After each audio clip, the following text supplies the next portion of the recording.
There's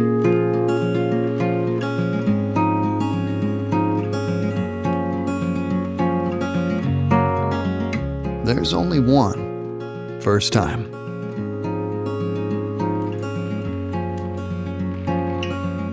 For 13-year-old Brady Rozier, the anticipation of his first trip to the Midwest in search of rutting whitetail will create memories to last a lifetime.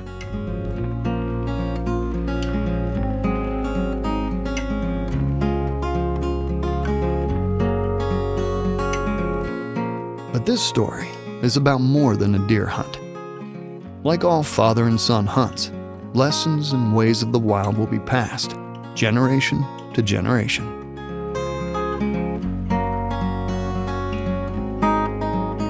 But the boy is also learning that one day, very soon, he will represent the next generation of NWTF mentors.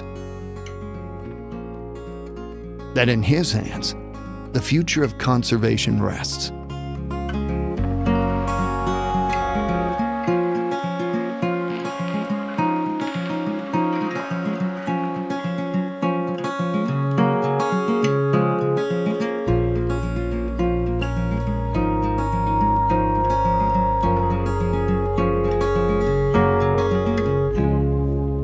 Brady's story is similar to thousands of other young hunters. Born into a family of outdoors men and women, time spent in the wild with both his father and mother, hunting, fishing, and shooting.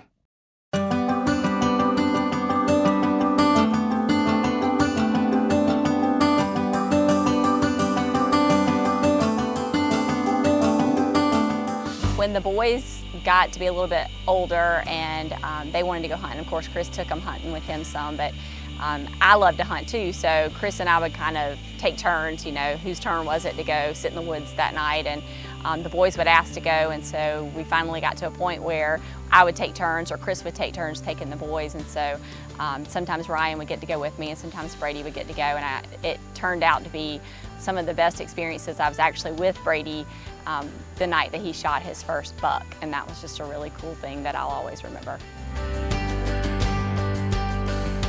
I really think that Chris and I both, you know, in raising the boys, hunting was so important to us, and it was something that we love to do. Just having the land and wanting to pass along to the boys that idea of taking care of the land and taking care of the resources that we have, that we're blessed with, and knowing that, you know, that's not necessarily the case nowadays. Not everybody has somewhere that they can go and, you know, enjoy these activities like we do.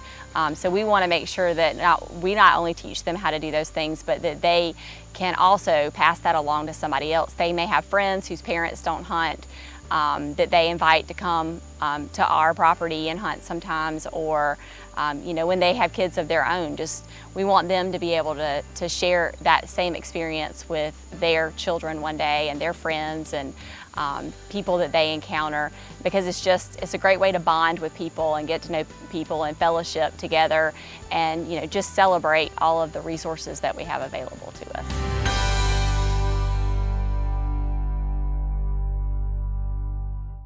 So we got here, and Brad wanted us to jump in the truck as soon as we got out of ours, and we jumped in with him, and we're riding around, and man, it was beautiful. It did snow overnight as we came up, and we got in the truck with Brad, and I mean, we hadn't gone a mile or two, and we're already seeing deer standing out in these cut cornfields and in these bean fields, and I'm looking back there in the back seat at Brady, and he's just like, why are all these deer standing out in the middle of these fields in the middle of the day? They don't do that at home. There just aren't any trees. It's all flat land, and you never get to see that here. And we were riding around, and you can look in these fields, and we saw 50 or 60 deer that night.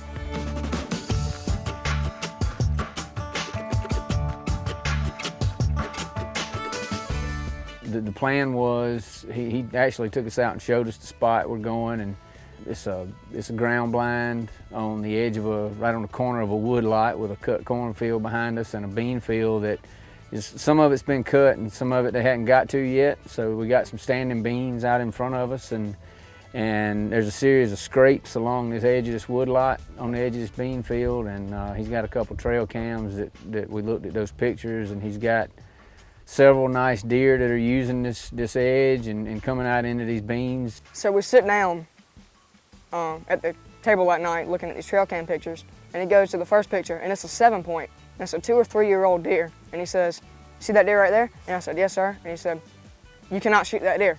And I said, "Wow," because just the size of that deer, if you were to shoot that deer back here in South Carolina, you'd be world famous. And it's just that for that to not be a shooter and then go through and see what was a shooter, the mass on those deer and just the size in general was amazing. All right, so Brady, as you've seen here, there's 4 deer that are good for you to shoot. We've got a couple 9s, a 10, a couple of good 8s. Mm-hmm. So I'm good with any of those. You got the green light on any of those. Plus, there's some others we haven't even seen. So, good luck. Yes, sir. Thank you.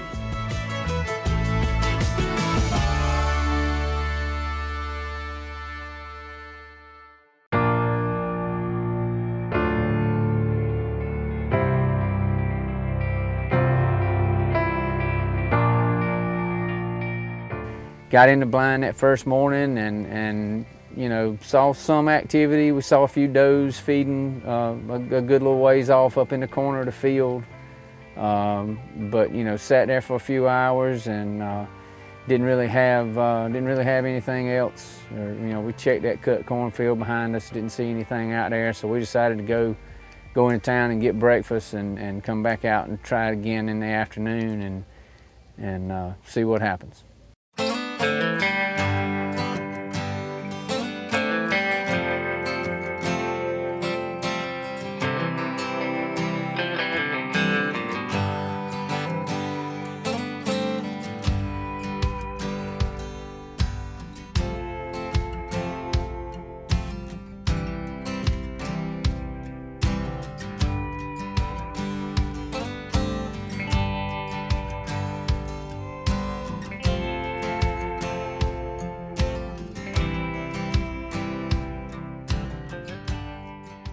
When we were pulling up into where we parked to go down to the ground blind, it's just a completely different landscape. It's you know, everything was covered in snow this morning, and now it's just beans and cut corn as far as we can see. So it's changed a little, and you know, I kind of told Brady, I said, look, those deer aren't going to be as easy to see this afternoon. Like, those does really stood out on that snow. We saw a few does this morning, and they really stood out. And the snow was here one day and gone the next, and that was a really cool thing to see, because I got to see both sides of the land here, and it's just been a great experience.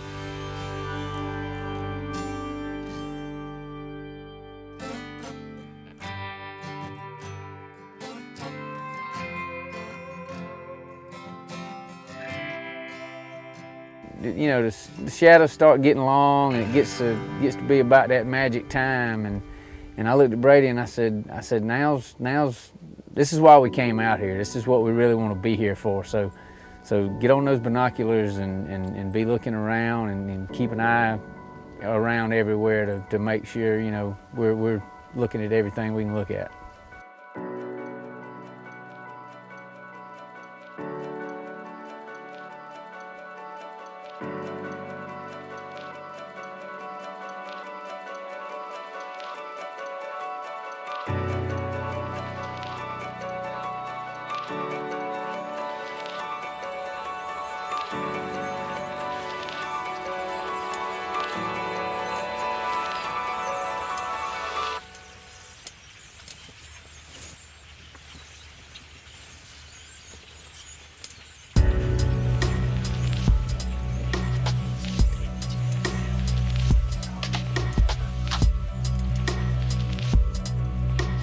I looked in that cornfield and I just saw a big bodied deer. I didn't know if it was a buck, I just knew it had a big body, and it was a mature deer.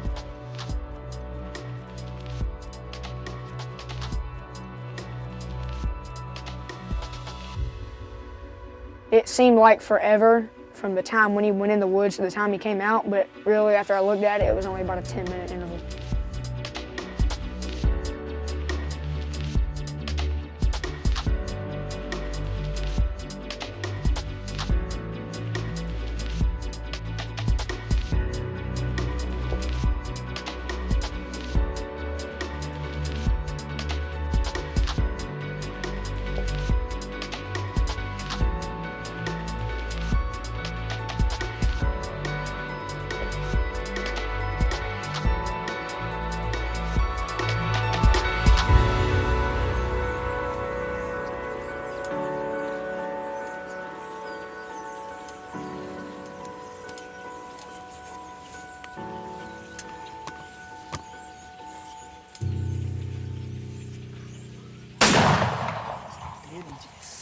Let's go.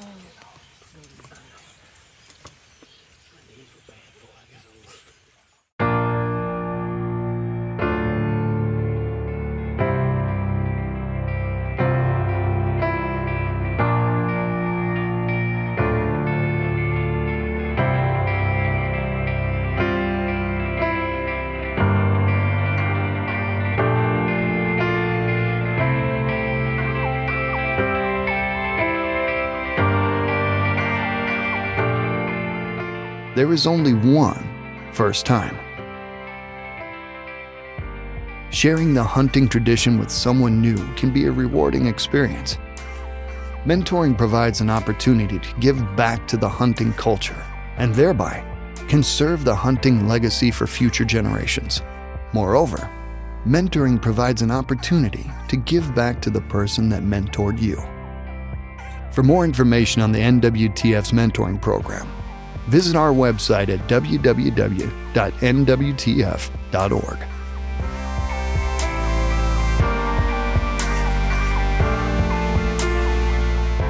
When that deer went down, I wanted to cry because that was the biggest deer I'd ever seen, much less shot at and killed. And we sat down beside that deer and we were like, this is a big deer.